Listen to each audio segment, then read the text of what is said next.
Roisin, do you want to kick Yeah, off? I'll kick us off. Yeah.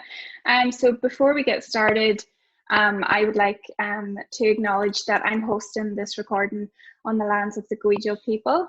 I also acknowledge the traditional custodians of the various lands on which you all are joining us from today, and the Aboriginal and Torres Strait Islander people that are participating in this webinar. I pay my respects to elders, past, present and emerging, and celebrate the diversity of Aboriginal peoples and their ongoing cultures and connections to the land and waters of New South Wales. So you're all very welcome to the first of the Irish 30 Wellbeing webinars.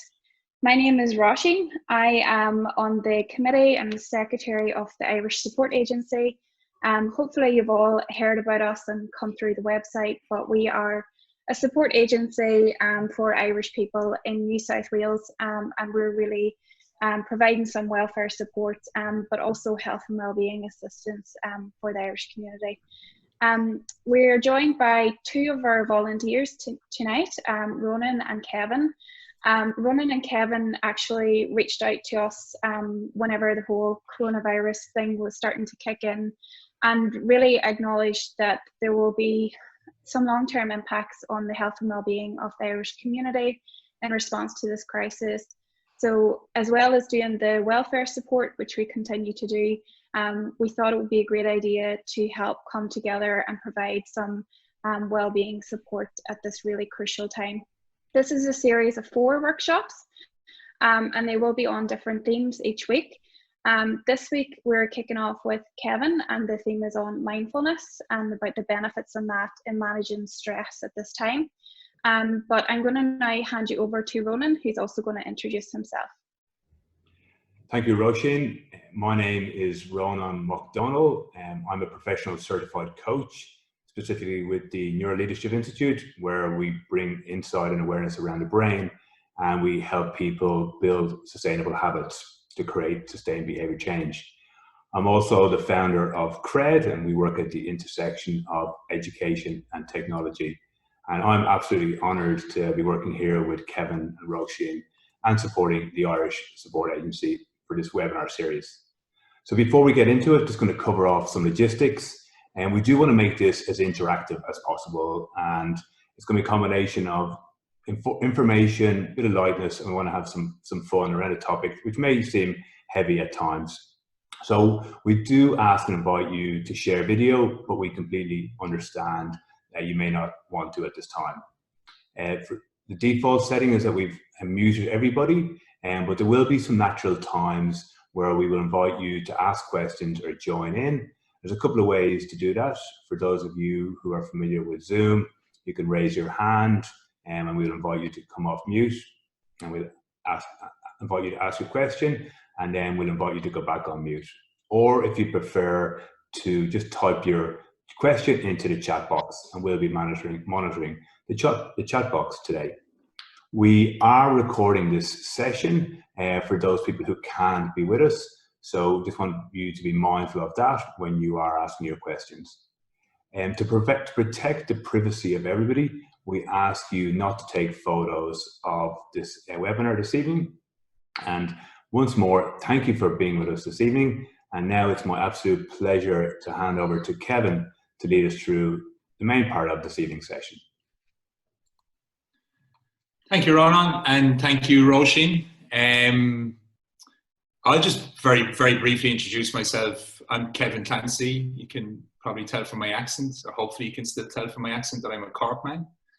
I've been in Australia for almost 7 years at this stage. My background is in sport and performance psychology. That's what I did back home before coming to Australia in 2013.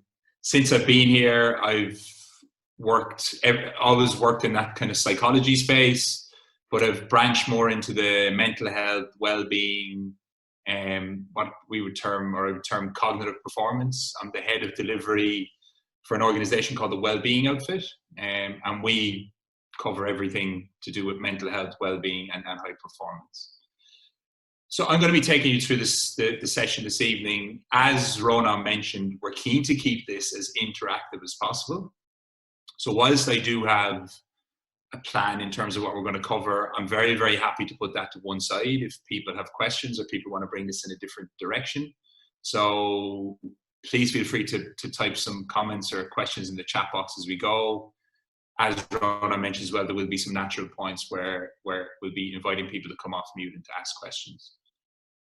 Now, with this being a mindfulness session, I think it's probably a good idea that maybe we actually start with a little bit of mindfulness. So I'm going to invite everybody to just do a little, what we term an arrival exercise. So if I could invite you just to get nice and comfortable in your chair, your seat, and if you could, nice straight back, 2 feet on the ground if that's possible, and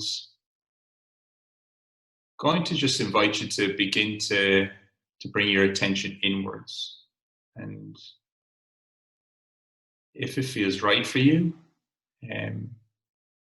maybe just closing your eyes, or lowering your gaze.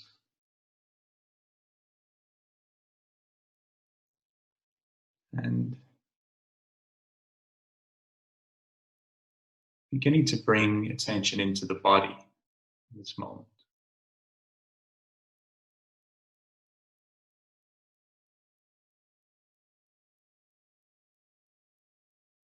Perhaps noticing any sensations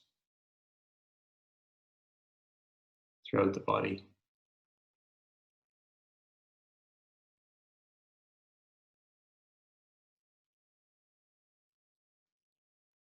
And in your own time, just gently bring your attention to the process of breathing.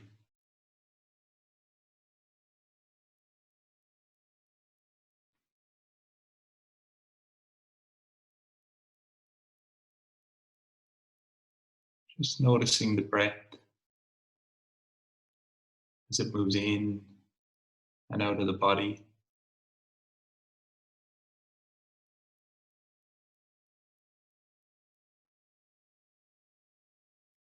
No need to change anything, just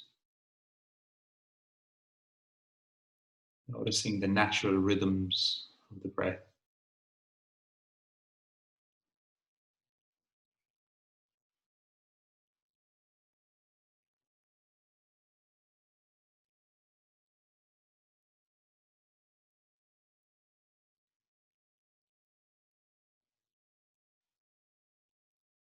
And now inviting attention to some of the sensations associated with breathing.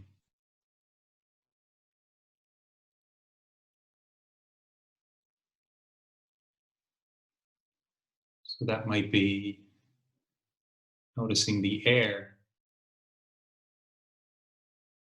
as it moves in through the nostrils.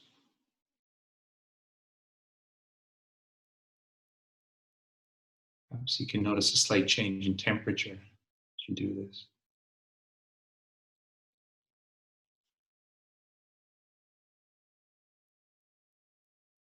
Perhaps it's noticing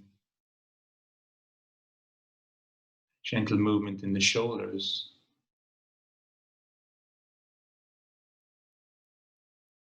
as the breath moves in and out.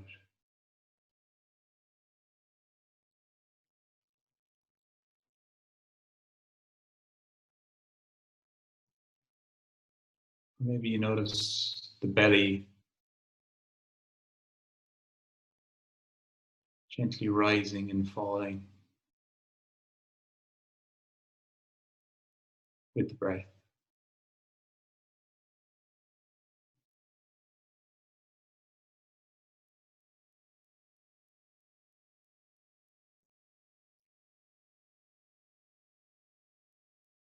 And in your own time, perhaps inviting some gentle movements back into the body, maybe moving fingers or toes.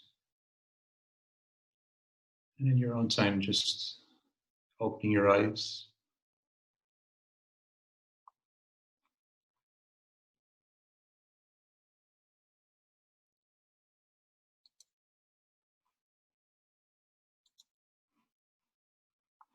So I'm hoping I haven't put anybody off to sleep with that straight off. So I'm going to talk to you about mindfulness, but just before I get into mindfulness, I guess it's a good starting point is to set the scene in terms of just some of the psychological challenges or the psychological impact that we've all had to deal with over the past few months in dealing with this pandemic. And yeah, a few things that are important to note here. So as humans, if we think about how our brain works, we're actually quite habitual creatures.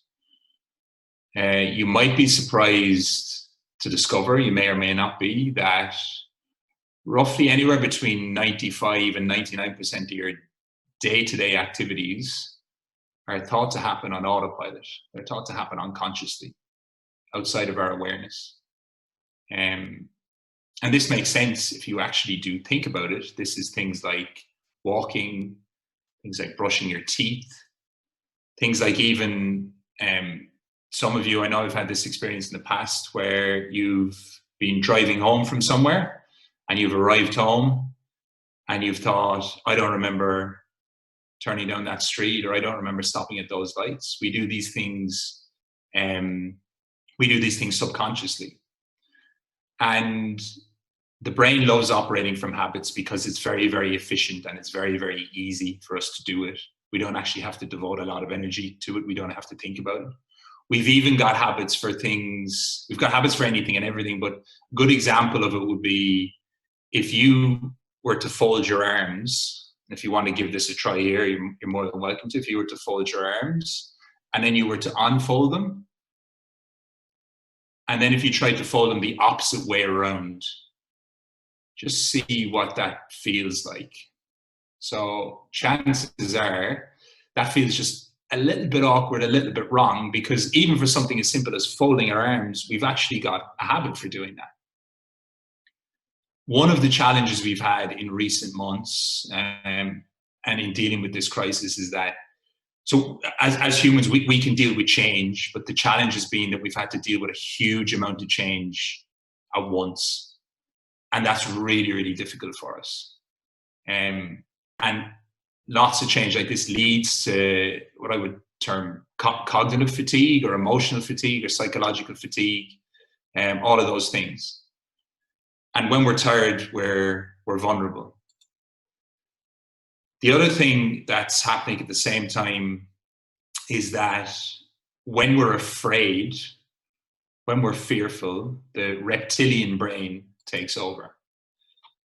And the reptilian brain is essentially, it's designed, it's the oldest part of our brain. It's designed to keep us alive, and it's concerned with keeping us alive.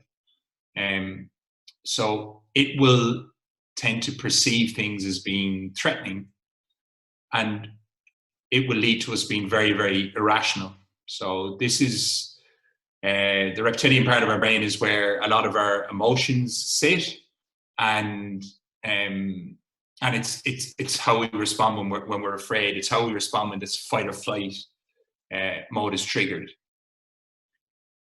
At the present time, over the last couple of months in particular, and in particular around towards the end of March, when all of this really broke around the world, people are naturally, or were naturally, and are naturally very, very fearful. And with some justification. People were afraid of the impact that the virus may have on themselves or their family, the impact it may have on jobs. And the challenge is when we've got people in that reptilian brain, they're not thinking in a very logical way. So if we combine this, lots of change happening, which is leading to a lot of fatigue, and the fact that a lot of us are operating in this reptilian brain a lot, that leads to a pretty potent mix. So one of the things, and that's to kind of set the scene around, one of the ways for breaking this cycle or dealing with this is through mindfulness. And I would stress that this is one of the ways, and I'll explain that a little bit later on.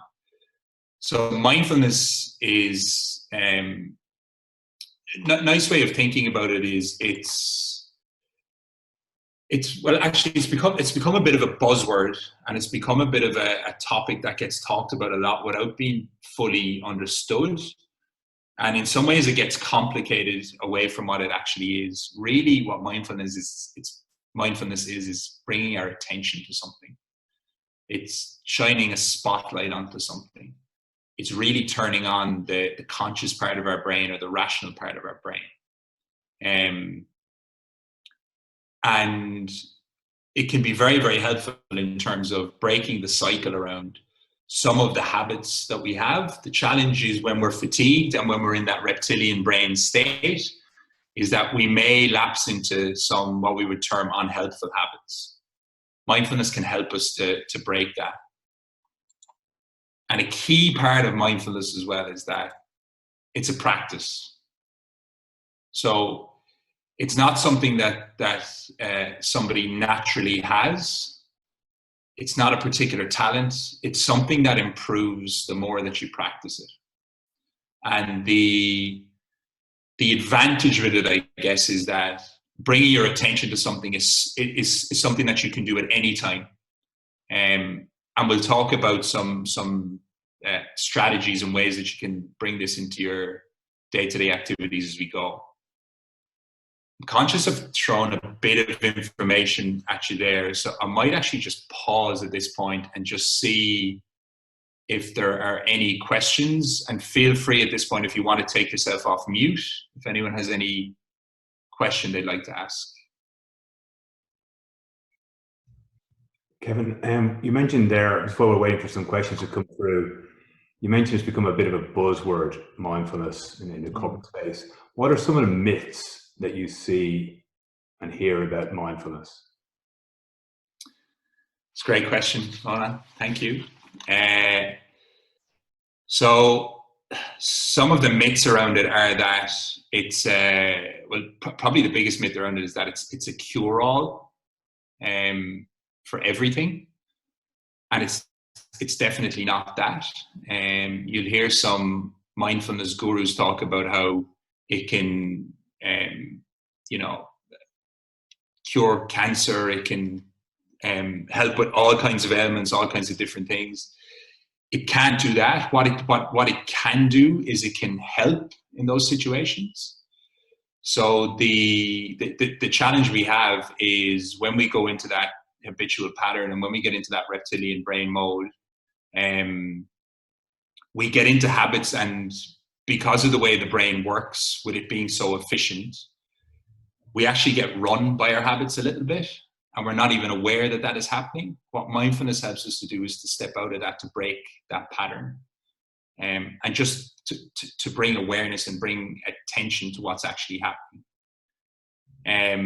So that'd be one of the big myths, that it's a cure-all. It also gets used in the wrong ways, in my opinion. So I should have mentioned at the beginning. So I've trained as a mindfulness meditation teacher in recent years. I see it in the corporate world in particular, where organizations use it in a very lazy way, I would say, in that they, for example, will have people who are working long hours, and what they'll do is they'll say, well, we'll do a course in mindfulness and that will fix everything.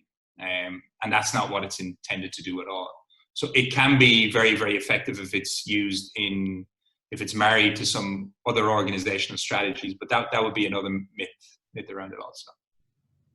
Thanks, Kevin. Thank you, Ronan. One more question. What are some of the action mistakes that you see people make when they try and bring mindfulness into their lives? Do they try and do too much, or go from 0 to 60 really quickly? Yeah, to be honest, that's the biggest mistake people make, but that's probably the biggest mistake that we all make with a lot of things. It's the New Year's Day syndrome, that people decide that they want to start to practice some mindfulness or some meditation, and they want to jump straight from never having done it before to trying to become the Buddha and sitting for long periods of time. And that inevitably leads to not, and I was going to say to not being successful at this. Really, you can't not be successful at mindfulness. It's one of the great paradoxes of it. The actual practice itself, and I think this is where people can struggle with it as well. People feel like that they're failing at it because when they sit and they meditate, that their mind goes all over the place. I can tell you, as somebody who's been meditating for probably a decade consistently at this stage, that happens to everybody when they sit down to meditate. The actual practice, it's a little bit like building a muscle, like Bugs Bunny there in the picture. The actual practice is bringing the attention back again. And then when the attention goes, you bring it back again. And again and again and again. That's what builds the muscle when it comes to mindfulness. So that's something else to keep in mind.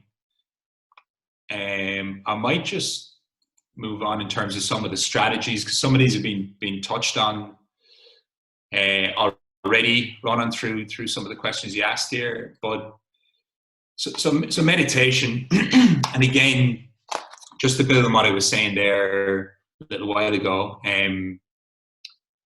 again, there's a lot of myths out there around meditation. The actual research around this is interesting. There's a guy called Richard Davidson, he's written quite a good book called The Science of Meditation. He does a lot of work with Daniel Goleman, people probably know him from the emotional intelligence. He's an expert in that area. So he says that his research would suggest that even 8 minutes of meditation a day, so even you sitting for 8 minutes, listening to an app, or just bringing your focus to something in the way we did a little bit earlier, or in the way that we might do again in a little while, that can actually have a significant difference in terms of your brain's response to stress and your likelihood of it ups the threshold in terms of your likelihood of being triggered into that fight or flight mode.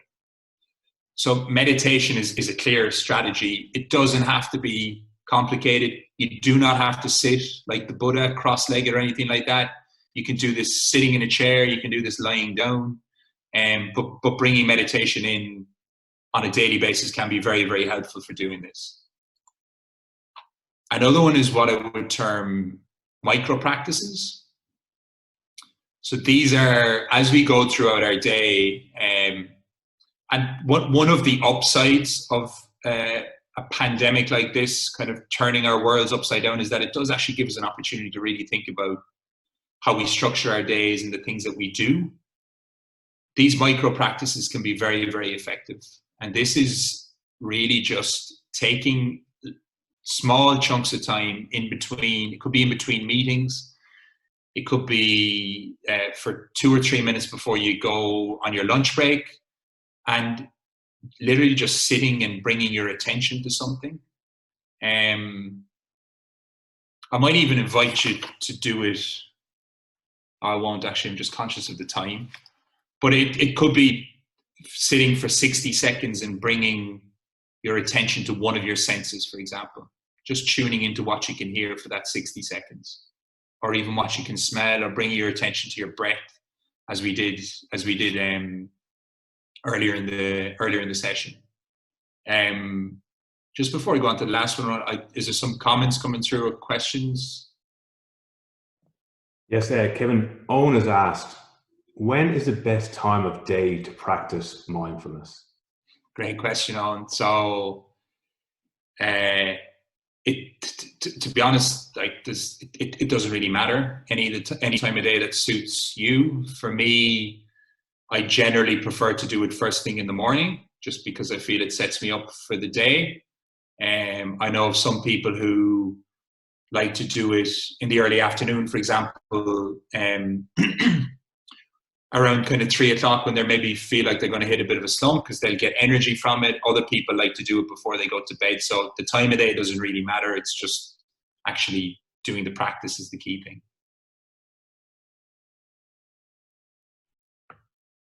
Any other ones, Ronan? No other questions so far, Kevin.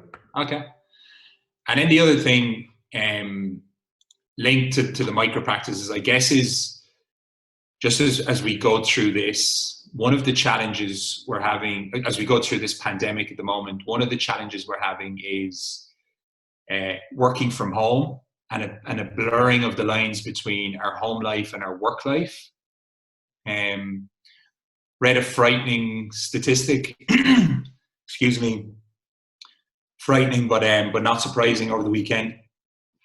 Excuse me, in Ireland, that some research that had been done which said that Irish workers were working 38 hours more per month on average since COVID-19 started, because they're working from home. I would say a lot of that is because there's been a significant blurring of the lines between your home life and your work life. Again, this is about being mindful. This is about getting creative and trying to create that space between home time and work time. For some people, that might be, if you have the luxury of setting up your office in a particular space that's separate to where you're spending most of your personal time. Or for others, it might just be, if you can't do that, it might just be that you go for a walk to signify the time in between. That's almost like your bridge between work time and home time.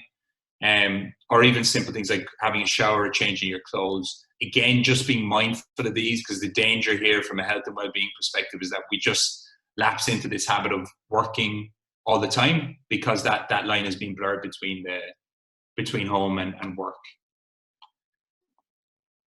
I'm conscious of the time, so I'm just wondering, does anyone have any questions or any comments they'd like to make?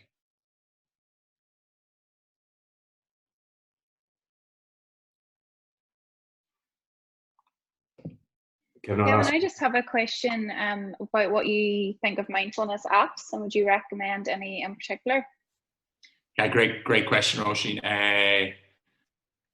So I think they're fantastic, mindfulness apps, particularly if you're not experienced in mindfulness and you're starting out. Any ones I'd recommend in particular, one that I would use is called Insight Timer, which is a pretty good one. You've got thousands and thousands of different meditations on it. Headspace is another good one. And there's another one, probably a little bit from left field. There's an organization here in Sydney called Open Ground. And they actually specialize in mindfulness training, a course called Mindfulness-Based Stress Reduction. If anybody was interested in diving more deeply into this, it's an 8-week course. And they also have an app where they have various different meditations that you can use, you can access. There's also some great stuff online. People like Tara Brach, Jack Cornfield, Sharon Salzberg, John Kabat-Zinn, people like that have some wonderful stuff from a meditation perspective, from mindfulness perspective. Great, thank you. The other thing I would just point people towards, so I'm actually part of a group as well called Anam Cara Mindfulness, and Anam Cara, for all the Irish speakers out there, I'm sure you're aware of this anyway, but I'll just remind you. Anam Cara is the Gaelic term for soul friend. And there's a group of us meditation teachers who came together a few months ago at the start, excuse me, at the start of the pandemic, and we're running daily meditations, 30 minutes, 7:30 p.m. every night, and we also do sessions on a Monday and Friday morning at 8:30 a.m. Sydney time. If you're interested in coming along and just getting a teacher-led meditation for 30 minutes, you're more than welcome. We've got people joining that from all over the world. A lot of people from back home in Ireland, so it's a wonderful way to connect in with people from home also. And also, Ronan, I might just flag the Cred 15 as well. Do you want to just briefly speak about that? Yeah, certainly. Thanks, Kevin. So every morning at 8:15 and every evening at 5:15, we run a live webinar called the Cred 15, where we invite people to start their day with focus and intention, do a very brief mindfulness exercise, where we invite people to check in their energy levels and understand where their emotional state is each morning. And we support people to work through 3 pillars to start their day. So focus, to help people focus, set context and intention for their day. Move, to ensure people are physically moving each day. And connect, to make sure that we are socially connecting when we can't always physically connect. So direct link from the website, cred.global/cred15, every day, Monday to Friday. And it's a gifted and free resource. Thanks, Kevin. Thank you, Ronan. So thank you, folks. So Ronan, Roisin, and I will actually stay on the line afterwards. I'm just conscious that we just ticked over the 6:30. If anybody does have any questions, if anybody would like to, or anybody has any questions or thoughts after this, would like to get in touch, there's my email address, kevin@wellbeingoutfit.com. And our next session is next Monday, where Ronan is going to be speaking about mental resilience. So, yeah, a big thank you, folks, for everyone for joining this evening. And as I say, we'll stay on the line. If anybody wants to stay on the line, if anyone has any additional questions, you're more than welcome to do so. But if people have to go, now is your opportunity to get away. Thank you all. Thanks very much, Kevin. That was brilliant. Thank you. That was lovely. Yeah, thank you. Thank you. You're very welcome. Thanks so much. There's a question, can the details for the 30 minutes on Cara and Cred 15 to be posted on the ISA website? Absolutely, we'll work with the team to do that. Thank you.